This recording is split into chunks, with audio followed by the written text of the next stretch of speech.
Sa bawat revolusyon, may mga pangalan na sinisigaw ng kasaysayan at may mga pangalang binubulong lamang ng panahon.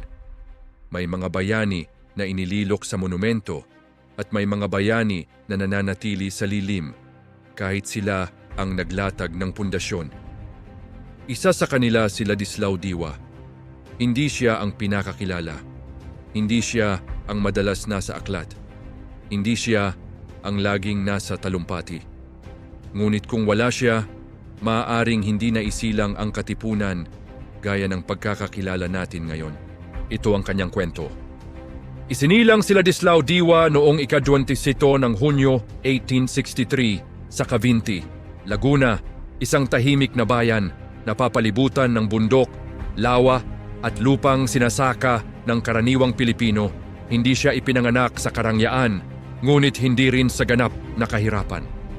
Siya ay anak ng panahong kolonyal, isang panahong ang Pilipino ay itinuring na mamamayan ng ikalawang uri sa sariling lupain. Maaga niyang nasaksihan ang kawalang katarungan, ang praileng may kapangyarihang higit pa sa gobernador, ang Indyong kailangang yumuko kahit tama, at ang batas na hindi para sa lahat, kundi para lamang sa iilan. Sa murang edad, nahubog ang kanyang isip, hindi sa dahas, kundi sa pag-unawa. Nag-aral si Diwa sa Maynila, una sa Colegio de San Juan de Letran, at kalaunan ay sa Universidad ng Santo Tomas, kung saan niya tinahak ang larangan ng batas. Sa silid-aralan, natutunan niya ang letra ng batas. Ngunit sa labas nito, nakita niya ang kabalintunaan ng hustisya. Paano magiging makatarungan ang batas kung ang gumagawa nito ay dayuhan? Paano magiging patas ang hukuman kung ang hukom ay may kinikilingan?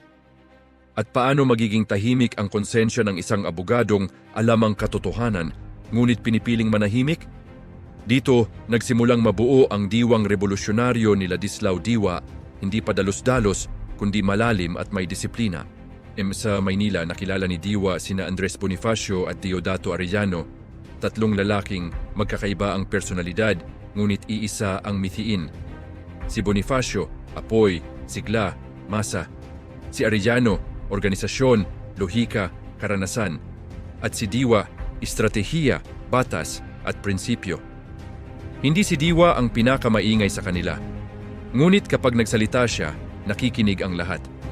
Noong Hulyo 7, 1892, ilang oras matapos ipatapon si Jose Rizal sa dapitan, isinilang ang kataas-taasang, kagalang-galangang katipunan ng mga anak ng bayan. At sa tatlong nagtatag nito, Bonifacio, Arellano at Diwa, si Ladislao Diwa ang naglatag ng ideolohikal na balangkas. Hindi lang ito lihim na samahan, isa itong revolusyonaryong estado sa sinapupunan ng kolonyalismo. May sariling batas, may sariling pamahalaan, may sariling moralidad. At bilang isang abogado, si Diwa ang isa sa mga utak sa likod ng estrukturang ito. Noong 1896, nang matuklasan ng mga Kastila ang katipunan, isa sa mga unang inaresto si Ladislao Diwa. Hindi siya sumigaw, hindi siya nagturo, hindi siya nagsumbong. Tahimik siyang nakulong, tahimik ngunit matatag. Habang ang iba ay binitay, ipinatapon o pinatay, si Diwa ay nanatiling buhay. Ngunit may kapalit, ang katahimikan ng kanyang pangalan sa kasaysayan.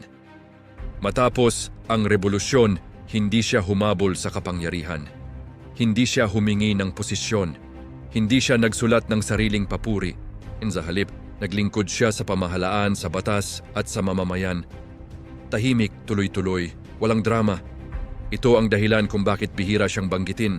Dahil ang kasaysayan ay mahilig sa ingay. At si Ladislao Diwa ay hindi kailanman sumigaw para sa sarili. Namatay si Ladislao Diwa noong 1930. Walang putok ng baril. Walang parada, walang engrandeng monumento.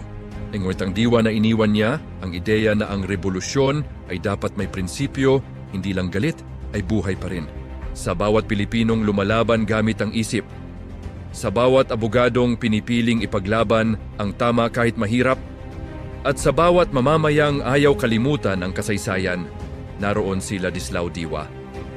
Ang katipunan bilang isip, hindi lang kamao kung si Andres Bonifacio ang puso ng katipunan, kung si Emilio Jacinto ang konsensya nito. Si Ladislao Diwa naman ang isip na tahimik na gumagana sa dilim. Hindi madaling magtatag ng isang revolusyonaryong samahan sa gitna ng kolonyal na Maynila. Bawat sulok ay may mata. Bawat papel ay maaaring ebidensya. Bawat maling salita ay maaaring ikabitay ng buong pamilya. At dito, pumapasok ang kahalagahan ni Diwa. Bilang isang abogado, alam niya ang galaw ng batas ng mga Kastila, ang butas, ang proseso, ang limitasyon at higit sa lahat ang kahinaan ng sistema. Alam niya kung paano magtago sa loob mismo ng batas. Habang ang mga Kastila ay naghahanap ng mga armadong rebelde, ang katipunan ay nagkukubli bilang samahan ng moralidad, edukasyon at kapatiran. Hindi aksidente iyon. Isa iyong estratehiya. Hindi lahat ng revolusyon ay nagsisimula sa bala. Ang ilan ay nagsisimula sa panulat. Sa mga panahong iyon, tumulong si Ladislao Diwa sa paghubog ng mga panuntunan, kasunduan at panloob na batas ng katipunan. Hindi ito basta sulat, ito ay isang blueprint ng isang bansang hindi pa isinisilang. May malinaw na hierarkiya, may pananagutan ang bawat kasapi, may konsepto ng hustisya, hindi batay sa lahi kundi sa pagkatao. Para kay Diwa, hindi sapat ang magpatalsik ng Kastila. Ang tanong niya ay mas malalim, ano ang ipapalit natin? Isa sa mga hindi madalas banggitin sa kasaysayan ay ang tensyon sa loob mismo ng katipunan sa pagitan ng sigla at disiplina. May mga nais ng agarang paghihimagsik, may mga handang magsunog, pumatay at maghimagsik agad, ngunit may mga tulad ni Diwa na nagbabala. Ang revolusyong walang direksyon ay mauuwi lamang sa panibagong pang-aapi. Hindi ito kawalan ng tapang.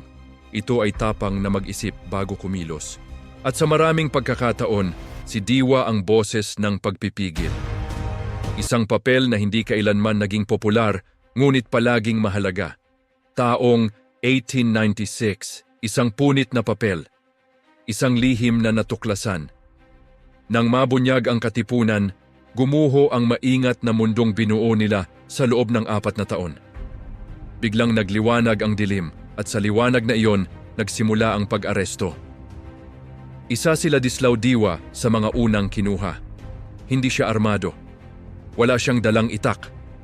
Wala siyang dugong tumutulo sa kamay. Ngunit para sa mga Kastila, mas mapanganib siya. Dahil ang baril ay maaaring patahimikin. Ngunit ang isip, hindi basta-basta. Sa piitan, hindi lang katawan ng ikinukulong, kundi pati dangal, pangarap at pag-asa. Maraming katipunero ang bumigay, maraming pinilit na magsalita. Maraming itinuro ang kapwa upang mabuhay. Ngunit si Diwa, tahimik. Hindi dahil wala siyang sasabihin, kundi dahil alam niyang ang bawat salita ay maaaring pumatay ng iba. Isang maling pangalan, isang maling detalye, isang maling sagot, at tapos na ang lahat. Bakit siya nabuhay? Ito ang tanong na bihirang itanong ng kasaysayan. Bakit si Ladislao Diwa ay hindi binitay? Bakit siya hindi tulad ni na Bonifacio o Jacinto na inubos ng revolusyon? Ang sagot ay hindi simple. May nagsasabing kulang ang ebidensya. May nagsasabing hindi siya nakita bilang leader. May nagsasabing sadyang nakalusot siya. Imbuds på dörren stum.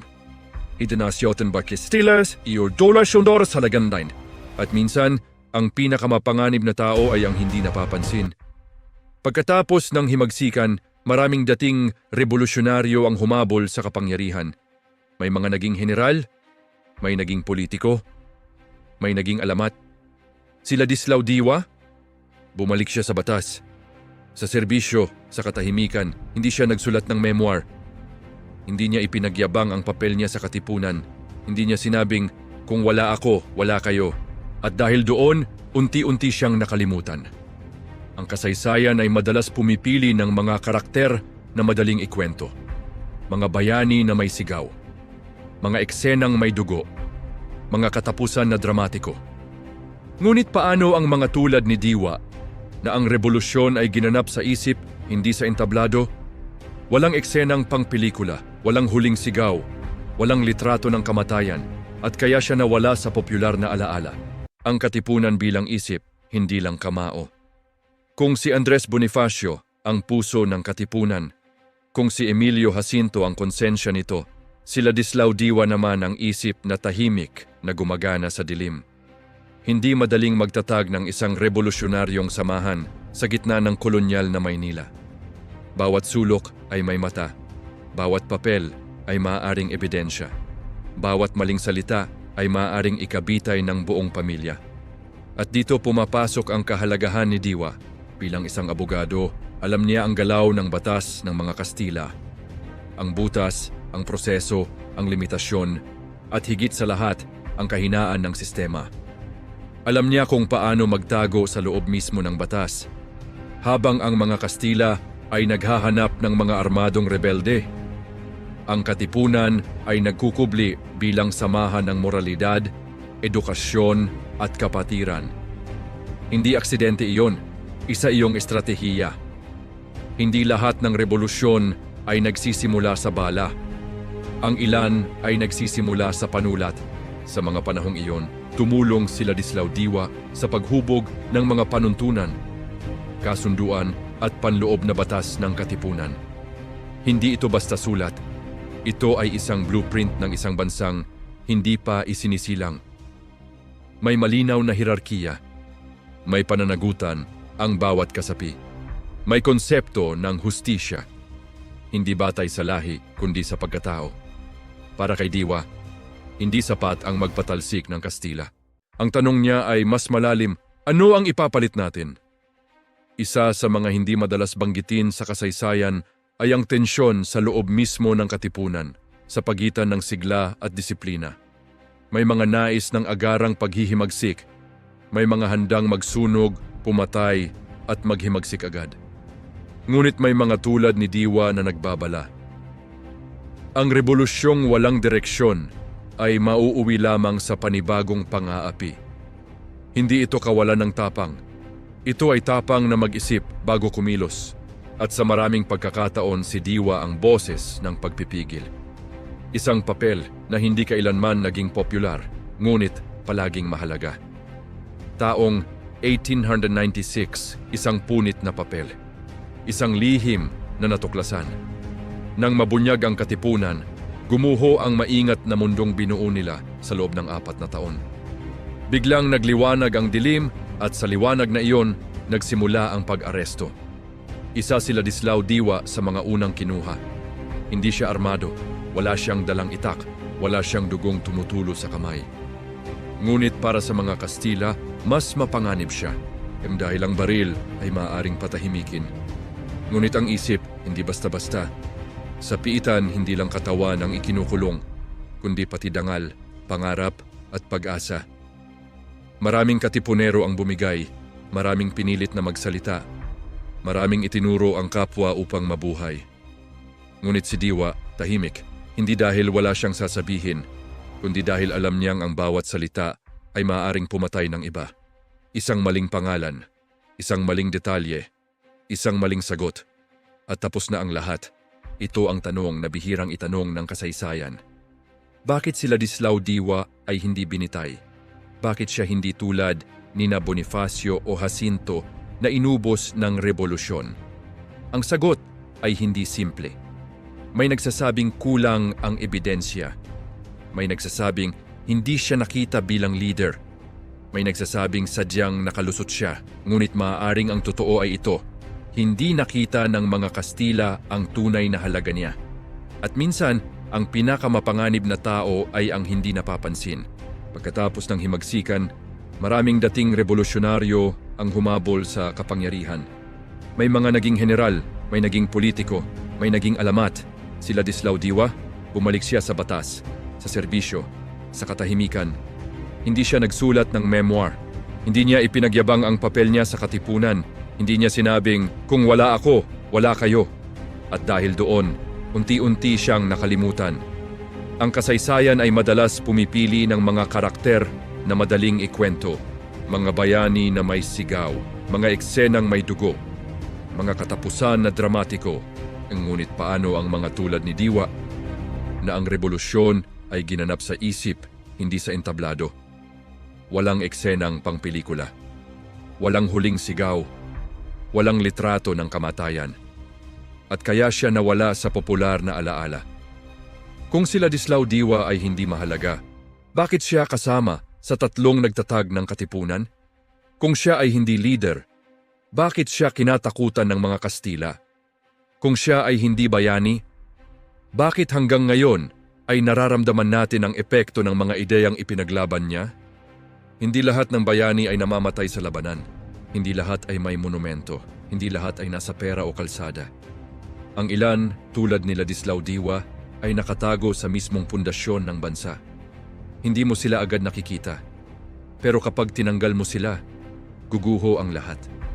Kapag sinabing revolusyonaryo, madalas ang unang pumapasok sa isip ay isang lalaking may sandata, pawis, dugo, sigaw at galit. Ngunit may mga evolusyonaryong hindi nagsusuot ng uniforme, hindi humahawak ng itak, hindi sumisigaw ng mabuhay. Si Ladislao Diwa ay isa sa kanila. Ang kanyang revolusyon ay tahimik. Isinasagawa sa pagitan ng mga pahina ng batas, sa mga pag-uusap na hindi naririnig, sa mga desisyong hindi ipinagyabang. Hindi naniniwala si Diwa na sapat ang galit upang bumuo ng bansa. Para sa kanya, ang galit ay simula lamang, hindi wakas. Naniniwala siya na ang kalayaan na walang prinsipyo ay mauuwi sa bagong uri ng pang-aapi, na ang himagsikang walang malinaw na moralidad ay magiging kapareho lamang ng pinatalsik nito. Ito ang dahilan kung bakit madalas siyang nasa likuran, hindi dahil mahina siya, kundi dahil mas pinahahalagahan niya ang tibay kaysa eksena. May isang aspeto ng buhay ni Ladislao Diwa na bihirang banggitin, ang personal na kabayaran ng kanyang katahimikan. Habang ang ibang katipunero ay naging alamat, siya ay naging ordinaryong mamamayan sa mata ng publiko. Habang ang iba ay may mga kwentong paulit-ulit ikinukwento, ang kanya ay nanatiling tahimik, kahit sa sariling pamilya. Isipin mo ito, alam mong isa ka sa mga nagpasimula ng isang revolusyon. Alam mong may dugo at buhay ang nakataya. Alam mong nagbago ang takbo ng bansa. Pero pinili mong huwag ikwento ito bilang sariling tagumpay. Hindi lahat ay kayang gawin iyon. May mga nagsasabing si Diwa ay nalimutan. Ngunit maaaring mas tama ang salitang ito. Pinili niyang manahimik. Sa isang lipunan na unti-unting hinuhubog ng bagong kapangyarihan, Amerikano man o Pilipino, nakita ni Diwa ang panganib ng personal na ambisyon. Nakita niya kung paanong ang revolusyon ay maaaring kainin ng sariling mga anak. At marahil, sa katahimikan niya ay naroon ang kanyang huling paglaban. Ano ba ang Pilipinas para kay Ladislao Diwa? Hindi ito basta malaya sa dayuhan. Hindi lang ito may sariling watawat. Ang Pilipinas para sa kanya ay may batas na pantay sa lahat. May pamahalaang may pananagutan. May mamamayang marunong mag-isip, hindi lang sumunod isang bansa na ang kalayaan ay hindi lang sigaw, kundi pananagutan. At kung titingnan natin ngayon, hindi ba't ito pa rin ang hinahanap natin? Noong dumating ang mga bagong namumuno, may mga pintong maaaring binuksan para kay Diwa. May mga posisyong maaari niyang kunin. May mga titulong maaari niyang tanggapin. Ngunit hindi siya nagmadali. Hindi siya naghabol, hindi siya nag-alsabalutan ng kredito. Mas pinili niyang manatili sa gilid, hindi dahil wala siyang ambisyon, kundi dahil ayaw niyang ang revolusyon ay mauwi sa personal na negosyo. Ang kasaysayan ay hindi laging patas. Ito ay sinusulat ng mga nanalo at minsan ng mga maingay. At sa prosesong iyon, may mga taong kusang tinatanggal ang sarili sa entablado, kahit sila ang naglatag ng entablado mismo. Si Ladislao Diwa ay isa sa kanila. Hindi siya inalis. Hindi siya tinanggal. Umalis siya sa gitna ng eksena. Kung ikaw ay nasa kanyang kalagayan, kaya mo bang manatiling tahimik? Kaya mo bang makita ang bansa mong ipinaglaban na hindi ka kinikilala at hindi magreklamo? Ito ang tanong na hindi sinasagot ng mga aklat. Pero sinasagot ng buhay ni Ladislao Diwa. Ang pamana ni Diwa ay hindi monumento. Hindi ito plaza. Hindi ito pangalan ng kalsada. Ang pamana niya ay isang paalala na ang tunay na lakas ay hindi laging maingay, na ang tunay na lider ay hindi laging nasa harap, at na ang tunay na bayani ay handang mawala para mabuo ang mas mahalaga.